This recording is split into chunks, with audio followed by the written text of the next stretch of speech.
오늘의 말씀 나눌 설교 제목은 내가 유대인의 왕이냐 라는 제목을 가지고 말씀 드리겠습니다.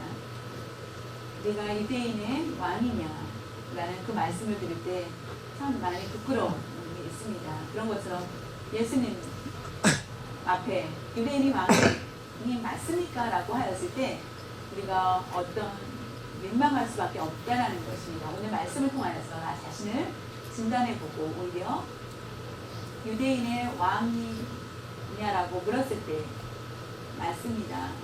인정하고 위로받고 앞으로 다시 오실 예수님을 생각하며 최고의 왕 다시 오실 예수님을 마음 준비할 수 있기를 바랍니다.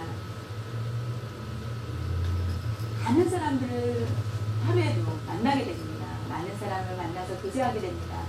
사람을 만날 때에 내 마음이 어떻습니까? 내 신분에 맞는 사람을 만나고 싶고 내 수준에 맞고 내가 위로받고 싶고 나이가 어린 아이와 같이 예의 없는 아이와 만나면 기분이 나쁠 것입니다. 내 수준에 맞는 그런 사람을 예의를 갖춘 사람을 만나는 것을 누구나 원할 것입니다. 원수라 할지라도 만나서 그것을 표현하지 않고 교제하는 것이 사람의 마음입니다. 작년에 뉴욕에서 있었던 사건 중에서 맨하탄에 중에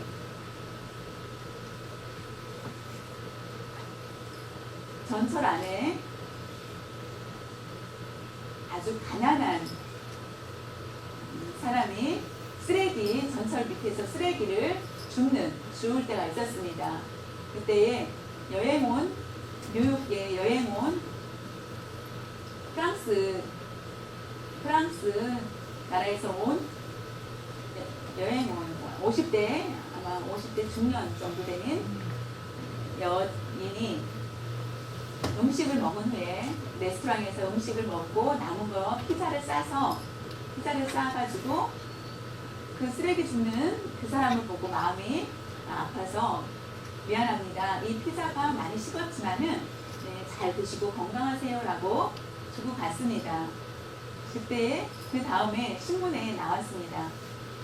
그 거지는 영국 배우, 헐리우드 배우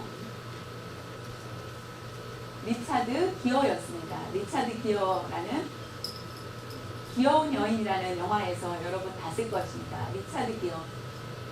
리차드 기어가 뭐냐면은 그때 영화를 찍고 있었던 것이었습니다. 영화를 찍고 있었는데 그것을 알지 못하고 그 여인은 불쌍한 마음에 자신이 먹고 남은 피자를 준 것을 보게 됩니다. 나는 맛있는 요리를 먹어서 고급 레스토랑에서 먹어서 내가 높은 곳에서 먹었지만은 그 사람을 봤을 때 마음이 아파서 내가 남은 그 피자를 주었다라고. 왕인 예수님 능력이 있고 왕은 능력이 있습니다. 최고의 통치자입니다. 통치자이며 능력자입니다. 권능이 있으신 분, 왕 위에 아무도 없습니다. 누구도 대들을 수 없는 그런 분이 왕이라는 것입니다. 지금의 왕권은 무엇입니까? 현대의 왕권을 보면 선거를 통해서 왕을 세웁니다. 선거를 통해서 대통령이 됩니다. 왕권을 가지고 위임을 받습니다. 위임을 받고 재임부터 퇴임할 때까지 왕권으로 나라를 다스립니다. 나라를 다스리게 되고 선거하는 사람이 마음에 들지 않습니다. 왕이 마음에 들지 않으면 다음에 1번은 마음에 들고 2번이 마음에 들어서 다음에 선거를 했는데 또한 다시 1번이 표를 얻는다면 자연히 마음에 들지 않고 나는 2번을 찍었는데 1번이 왕이 됐다라고 하면은 그래도 나라의 대통령이 됐기 때문에 1번의 법에 따르게 됩니다. 옛날은 어땠습니까? 전통 사람이 투표하는 것이 아니라 아버지가 자손들에게 세습을 하게 됩니다. 왕이 계속 세습이 됩니다. 아버지가 큰 아들, 작은 아들, 셋째, 넷째를 보고 마음에 드는 자녀 중에 왕권을 계승하게 됩니다. 그러면은 아들이 태어나면은 왕자가 됩니다. 공부를 잘하건 못하건 상관없이 태어나면 무조건 왕의 자녀는 왕자가 됩니다. 그런 것처럼 자신의 나라의 왕이 되면은 나라를 다스리는 동안 우리는 왕을 경외하며 왕의 법에 따라서 행하는 것이 나타납니다. 왕의 왕 되신 주님, 왕의 왕이시며 왕의 왕 되신 만왕의 왕이신 주님 앞에 모든 천지 만물의 주인이신 주인 앞에 주권을 가지고 계시고 최고의 권한을 가지고 계신 왕 앞에 우리는 어떤 마음으로 나아가고 있는지 우리 자신을 살펴보아야만 하겠습니다. 왕의 왕이신 왕 앞에 우리는 당연히 하나님을 경외하고 순종해야 됩니다. 내가 예수 그리스도를 인정하고 믿는다면은 나는 언제나 일상 가운데 예수님이 왕이라는 것을 안다면은 함부로 죄를 범하면 안 되고 거룩해야 되고 내 몸을 잘 지켜야 되는 것이 마땅한 행동입니다. 예수님이 보기 싫은 것은 가장 싫어하는 것은 죄입니다.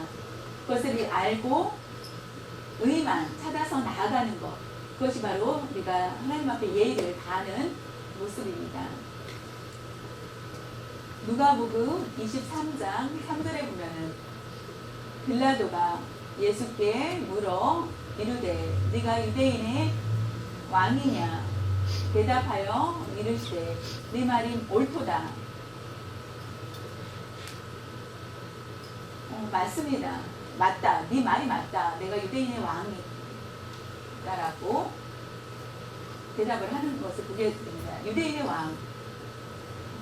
왕의 왕이십니다. 유대인의 왕뿐 아니라 만왕의 주시며 만주의 주신 주님이십니다. 앞으로 다시 오실 주님, 우리에게 약속해 주신 놀라운 분이십니다. 요한계시록에 보면은 요한계시록 19장 16절에 보면은 그 예수님의 옷과 예수님의 다리에 이름을 쓴 것이 있으니 만 왕의 왕이요 만 주의 주라 하였더라.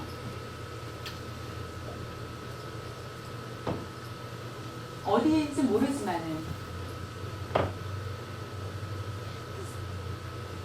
글을 썼다는 것입니다. 만왕의 왕이요 만주의 주라고 썼다라는 것입니다. 다시 오실 예수님, 다시 오셨을 때는 우리가 완전히 우리의 생명이 완전히 하게 하기 위해서 오신다는 것입니다. 예수님은 다시 오셔서 우리가 함부로 살았던 우리는 예수님을 만났을 때 너가 왜 불순종하였느냐라고 질문한다면 어떻게 대답을 하겠습니까? 대통령보다 더 높으신 분이 바로 예수님이십니다. 만왕의 왕이시요 만주의 주신 예수님을 앞에 신문하는 아주 부끄러운 그런 모습을 보게 됩니다. 만왕의 왕이신 예수님을 신문하는 그들을 보게 됩니다. 예수님을 잡아 신문합니다. 대통령이 엉터리로 부정하게 정치하며 가능과 여러 가지 한다면 탄핵을 해서 새로운 대통령을 뽑을 수 있습니다. 그러나 옛날 왕은 그렇게 하지 못했습니다. 어떤 잘못을 할지라도 그렇게 하지 못합니다. 개혁을 했을 때는 가능하지만은 보통 사람들은 그렇게 할 수가 없습니다. 만왕의 왕 대신 예수님을 앞에 감히 신문을 하는 그런 모습을 보았을 때 그것은 아주 두려운 모습입니다. 우리가 다시 한번 생각하고 내가 죄를 범하였을 때 예수님을 신문하는 것과 다를 바가 없다라는 것입니다. 죄를 범하여서 너 괜찮다라고 생각하지 마시기 바랍니다. 예수님은 누구십니까? 하나님의 아들이십니다. 더욱 죄가 없으시고 흠이 없으신 거룩하신 분이십니다. 예수님 앞에 우리가 죄를 범하려면은 그것은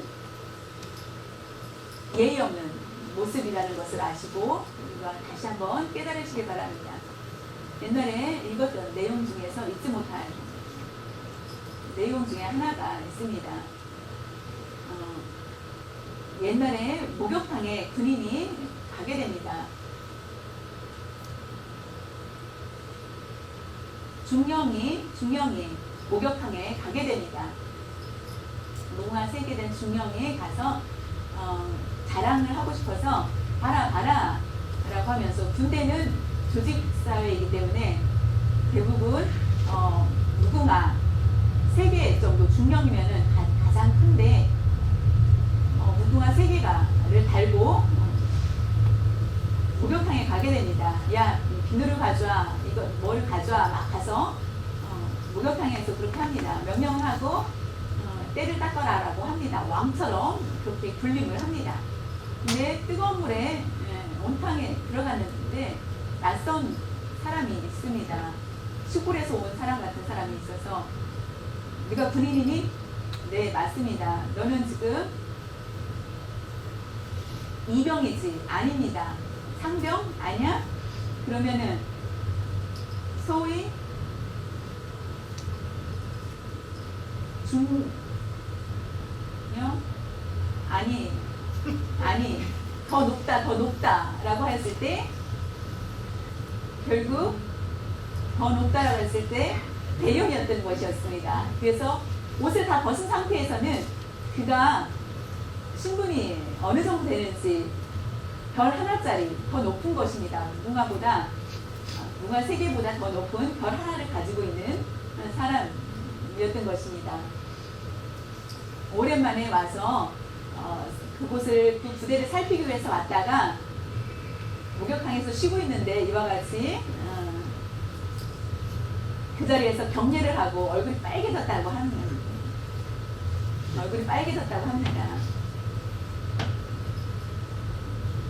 예수님을 신문한다. 그것은 누구도 할 수 없는 일입니다. 로마에서 있었던 것만 아니라 우리도 그와 같은 행동을 할 수 있다는 것입니다. 누가복음 23장 2절에 보면은 고발하여 이르되 우리가 이 사람을 보매 우리 백성을 미혹하고 가이사에게 세금 바치는 것을 금하며 자칭 왕 그리스도라 하더이다 하니 제사장 서기관들이 신문을 합니다. 신문을 하였을 때 총독한테 로마 총독한테 가가지고 신문을 부탁을 합니다. 그래서 빨리 판결을 내려달라고 하는 것입니다. 제사장 서기관들은 사형을 내릴 수가 없습니다. 로마 정부의 허락이 있어야만 할 수 있기 때문에 우리는 감옥에 가는 거 1년, 2년 감옥에 가두는 건 괜찮지만은 사형은 로마 정부에서 허락이 있어야 되는 것입니다. 왜냐하면 로마의 압제에 있었기 때문에 자연히 이스라엘 사람들은 유대 사람들은 권한이 없었습니다. 그래서 자연히 예수님을 지금 당장 예수님이 빨리 사형에 처하기를 원하는 그런 마음으로 갑니다. 그래서 빌라도에게 가서 빌라도의 잠을 깨울 정도로 갑니다. 가서 얘기합니다. 이스라엘 백성들을 하여서 그들을 충동하여서 혼란을 시키고 있다. 가이사의 로마에 세금을 바치지 말라고 하고 있다. 내가 왕이다라는 이 세 가지 죄의 의목이 있다라는 것을 빌라도에게 얘기합니다. 예수님이 그와 같이 본인이 스스로 행했으니까 아무것도 하지 않았습니다. 아무것도 하지 않았는데 오직 하나님의 나라와 의를 이루기 위해서 열심히 사역을 하였습니다. 하나님의 말씀을 전하고 아프면 아픔을 받지 않으며 병도 치료해주고 의료한 그 일뿐이 없었는데 이 세 가지의 누명을 씌워서 주님을 죽이려 하는 것을 보게 됩니다. 예수님께서 이스라엘 사람들에게 복음을 전하고 다른 이방 사람들에게 말씀을 전했을 때 그들에게 그 가정을 파괴시키는 일들을 하였습니까? 그렇지 않았습니다. 오히려 소망을 주고 절망 가운데 희망을 주며 고쳐주고 다른 사람이 손가락질 할 때에 주님이 그를 위로하고 사회에서 잘 살아갈 수 있도록 도와주었습니다. 그런데도 불구하고 혼동을 주장했다라고 예수님 앞에 누명을 씌우고 로마에 세금을 내지 말라라고 한 적도 없는데 가이사의 것은 가이사에게 주고 하나님의 것은 하나님께 드리라라고만 하였는데 가이사의 것은 가이사에게 드리라라고 하였는데 다른 게 교육을 시켰는데 사회에 대해서 무시하지 않고 그 법을 존중하였는데 그리고 하나님의 법을 따르고 하였는데 가이사에게 세금을 내지 말라라고 하였다라고 과장된 말과 자신이 왕이라라고 소문냈다라고 하는 그런 죄목을 만듭니다. 빌라도가 그것을 보았을 때 이 세 가지 제목, 첫 번째 이스라엘 사람들을 요동하고 혼동친 것 중요하지 않다. 세금은 중요하다. 그것은 문제가 있을 수 있다. 세 번째로 유대인의 왕 스스로 왕이라고 하였다. 그것도 문제가 있을 수 있다. 로마를 대적하는 거기 때문에 그래서 예수님을 불러서 유대인의 왕이라고 하였는지 묻습니다. 아니라고 하면은 괜찮지만은 만약에 유대인의 왕이라고 했다라면은 문제가 있을 것이다라는 것을 법대로 해야 된다라고 하였는데 유대인의 왕이냐라고 물었을 때 네 말이 맞다라고 예수님이 대답합니다. 그때 로마 상관없이 개인적으로 너무나 순수하게 말을 하는 거기 때문에 빌라도가 예수님을 봤을 때는 죄가 없으시다라는 것을 얘기합니다. 아무리 신문을 하여도 예수님은 죄가 없다라고 얘기합니다. 분명히 구분하여서 얘기를 합니다. 우리가 하나님의 말씀을 들었을 때 진리를 확실히 알고 기억을 해야 됩니다. 하나님의 말씀을 나의 유익을 위해서 이용하여서 엉터리로 과장되게 말을 해서는 안 됩니다.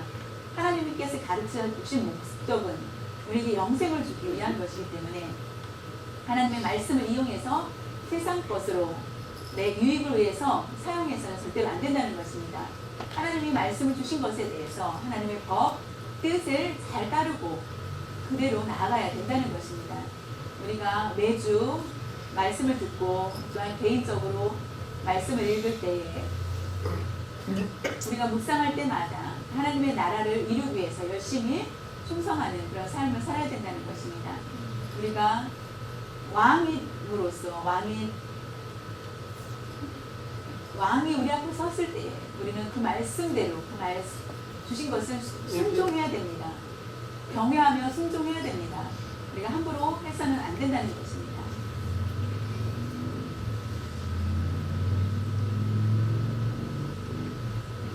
이스라엘 백성들이 억지로 제목을 만들어가지고 행하는 것, 그들의 목소리가 너무 크자 우리와 같이 정말로 착각하면은 정말로 죄가 있게 만드는 것입니다. 거짓을 진짜처럼 그래서 예수님이 돌아가시는 것을 봐야만 자기들이 된다라는 것, 그런 모습. 의와 죄는 반대입니다. 의와 죄는 화합할 수가 없습니다. 그렇기 때문에 의를 원치 않아서 죄가 이겨야 된다라는 그런 강한 모습을 가지고 있는 것을 보게 됩니다. 특별히 제사장, 율법학자, 서기관들 모두 어떤 분이신지 예수님이 누군지 너무나 잘 알고 있었습니다. 시기로 인하여서 예수님을 죽이려고 하고 더 높아지는 것을 원치 않아서 낮추려고 하는 하나님의 말씀을 악용하는 그런 악한 그런 모습을 보게 됩니다. 예수님께서 태어나셨습니다. 제일 먼저 그 소식을 누가 알게 됩니까? 동방박사들이 그것을 듣게 됩니다. 유대인의 왕이 이곳에 태어났다. 특별하게 신분, 그분을 만나서 경배를 하길 원한다 라고 하였을 때 동방박사들은 아주 똑똑하고 나이도 많고 많은 분들입니다. 그런데도 어떻게 아기한테 가서 경배를 할 수 있겠습니까? 그러나 아기인 예수님을 만나서 그 먼 길을 와서 예수님을 만납니다. 왕이 태어났다라는 얘기를 듣자 자연히 동방박사를 불러서 별을 보고 지금 그 예수님이 태어난 것을 보라 봅니다라고 했을 때 저기에 베들레헴이라는 것을 이미 바리새인들과 모든 사람들이 서기관들과 장로들이 알고 있었습니다. 구약에 이미 나와 있었기 때문에 베들레헴에 다윗의 자손 중에 나라를 다스릴 왕이 태어날 것이라는 것을 이미 알고 있었습니다. 아는데도 불구하고 이와 같이 예수님을 이미 태어나신 것을 알고 아는데도 불구하고 그들은 예수님 앞에 경배하러 가지 않고 왕과 같이 2살 미만인 사내 아이를 죽이는 일에 앞장서는 것을 보게 됩니다. 예수님이 이와 같이 말씀을 전하고 봉사하고 치료하시는 것을 보았던 이스라엘 사람들이 하나님의 나라가 가까웠구나, 하나님의 말씀대로 예언대로 이루어질 거라고 생각하지는 않았습니다. 그 사람들은 어떻게 하면 예수님을 죽일 것인지만 그들은 그것에만 온 집중을 한 것을 보게 됩니다. 나 자신을 살펴보시기를 바랍니다.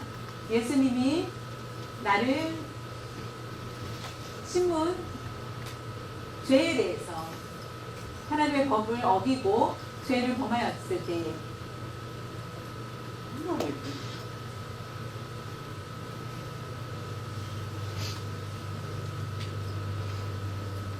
누가복음 23장 1절에서 7절에 보면은 우리가 다 일어나 예수를 빌라도에게 끌고 가서 헤롯의 관할에 속한 줄을 알고 헤롯에게 보내니 그때에 헤롯이 예루살렘에 있더라. 제사장과 율법학자 서기관들이 신문을 하여서 사형을 얻기 위해서 빌라도에게 예수님을 보냅니다. 그러나 빌라도도 로마 군인과 총독과 신문을 하였을 때 대통령을 신문하면은 여러분 예의가 없겠죠. 왕이신 예수님 앞에 신문해서 안 되자 결국 빌라도는 헤롯 왕에게 보냅니다. 헤롯에게. 그것은 빌라도는 와 헤롯을 볼 때에 둘은 원수입니다. 옛날에 빌라도가 정치할 때에 한 사람이 있었는데 그 사람을 잡았습니다. 그 사람은 갈릴리 사람이었습니다. 갈릴리 사람이 빌라도에게 잡힙니다. 그래서 결국 그 사람을 죽입니다. 근데 헤롯이 그 얘기를 듣고 화가 납니다. 왜냐하면 갈릴리와 베레아는 바로 헤롯이 관할하는 곳이었습니다. 갈릴리 사람을 죽였다는 것은 바로 헤롯의 영역에 있는 사람을 빌라도가 죽였기 때문에 헤롯이 자연히 화가 나서 결국은 두 사람이 헤롯 왕이 그 얘기를 듣고 기분이 나빴습니다. 그래서 서로 미워하는 관계가 됩니다. 그런 미워하는 관계에서 빌라도가 예수님께서 죄가 없다라는 것을 알고 많은 군중들이 일어나자 갈릴리에서 가르치고 하였다는 얘기를 듣고 그렇다면은 헤롯에게 보내서 신문을 하게 하라고 합니다. 결국은 헤롯 왕이까지 예수님을 신문하게 되는 것을 보게 됩니다. 빌라도 총독이와 헤롯 왕은 거룩한 사람도 의인도 아닙니다. 죄가 많은 사람들입니다. 빌라도나 헤롯은 그런데 죄가 없으신 예수님이 그들에게 신문을 당하고 계십니다. 그것을 상상의 그림을 보십시오. 죄인을 반대의 상황이 돼야 되는데 예수님께서 신문을 당하고 계십니다. 우리는 100% 온전하지 못합니다. 그렇기 때문에 다른 사람을 우리가 신문할 수 없습니다. 오히려 그를 염려하며 하나님께 맡기고 나아가야 되는 것이 예수를 믿는 사람들의 모습입니다. 우리는 완벽하지 않기 때문입니다. 사랑하는 성도 여러분, 우리가 함부로 간섭하지 말고 하나님 앞에 모든 것을 맡기고 하나님의 손에 맡기고 나아갈 수 있기를 바랍니다.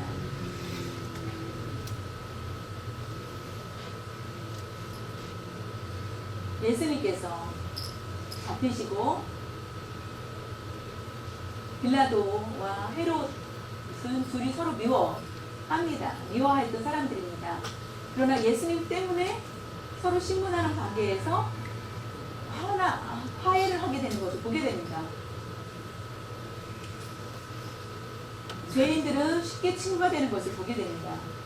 저와 여러분이 언제나 죄에 쉽게 친구가 되지 않도록 그것을 끊고 의인과 친구가 될 수 있도록 노력을 해야 됩니다. 죄와 죄는 쉽게 화합이 된다는 것입니다. 우리가 세상에 보면은 의를 얻기는 참 어렵습니다. 세상에서는 부정하고 죄가 너무나 많기 때문입니다. 그렇기 때문에 헤롯과 빌라도는 죄가 있는 사람들이었기 때문에 금방 화합을 하여서 결국은 예수님을 십자가에 못 박히시게 됩니다. 예수님을 믿는 사람들의 특징은, 그리스도인의 특징은 죄를 범해서는 안 된다는 것입니다. 세상과 화합을 해서도 안 되고 타협을 해서는 또 안 된다는 것을 아시고 우리가 그것을 잘 기억할 수 있기를 바랍니다. 누가복음 23장 4절에 보면은 빌라도가 대제사장들과 우리에게 이르되 내가 보니 이 사람에게 죄가 없도다 하니 아주 귀한 말씀입니다. 예수님이 세상에 오셨을 때 제물로 오셨습니다. 제물이 되시기 위해서 오셨습니다. 담대하게 오셨습니다. 그 이유는 우리를 위해 우리가 받아야 될 형벌을 대신 예수님이 지신 것입니다. 지시기 위해서 오셨습니다.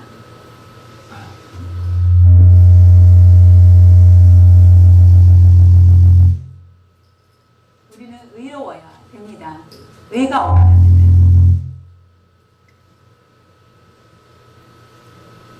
의인이 되어야만 우리가 제물에 능력이 있다는 것을 아시고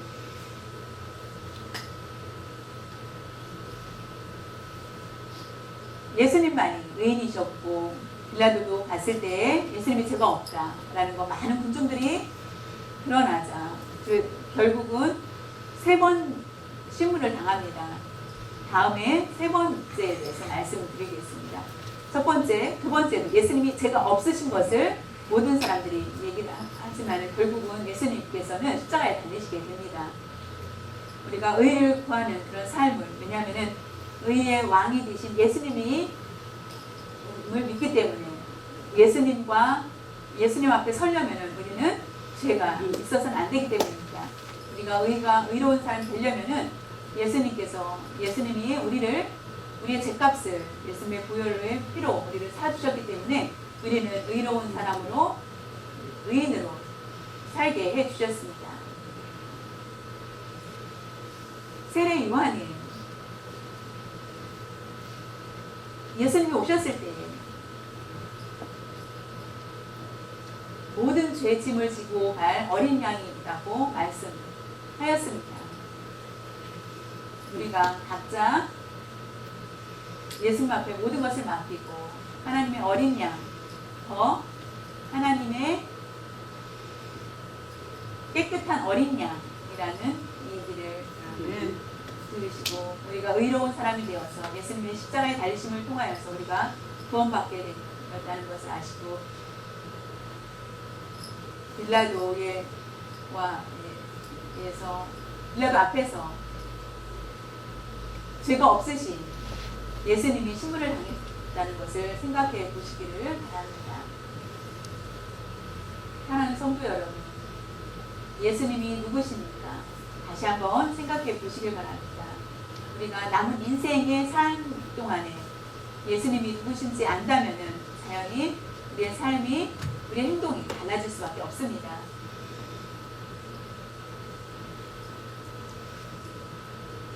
다른 사람이 다 누구라고 제자들에게 묻습니다. 누구라고 대답을 하느냐. 또한 세례 요한이 헤롯 왕의 시기를 받아서 결국은 감옥에 갔다가 예수님이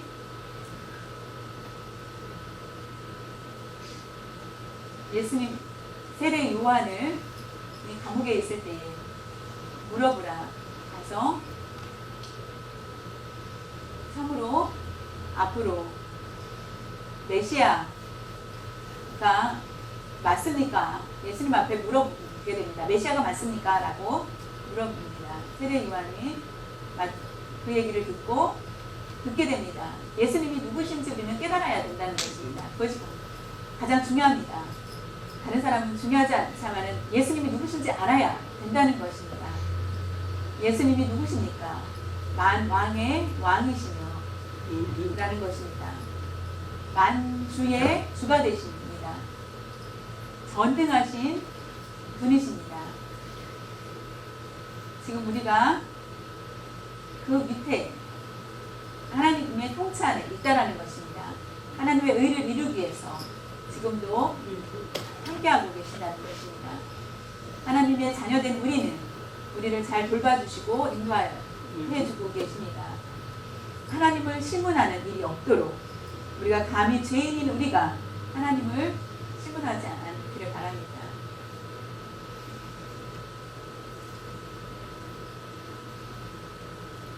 주님은 다시 오실 분이십니다.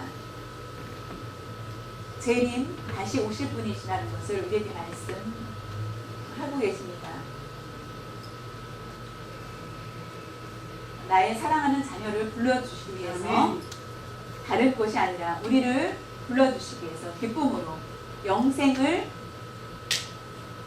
주시기 위해서 우리를 하나님의 나라에 들어갈 수 있도록 하시기 위해서 우리를 다시 오신 그 약속을 우리에게 분명해 주셨다는 것을 기억하시기를 바랍니다. 지금 왕이신 예수님이 다스리고 계신다는 것을 아시고 우리가 죄를 범하지 않도록 하시길 바랍니다. 말씀에 모두 다 나와 있기 때문에 그 말씀들을 순종할 수 있기를 바랍니다. 예수님이 누구신지 안다면 우리가 우리의 삶을 신앙이 더욱 깊이 있는 그런 삶을 살 수 있고 하나님께 영광 돌리게 되며 하나님 앞에 칭찬받을 수 있는 삶이 될 줄 믿습니다.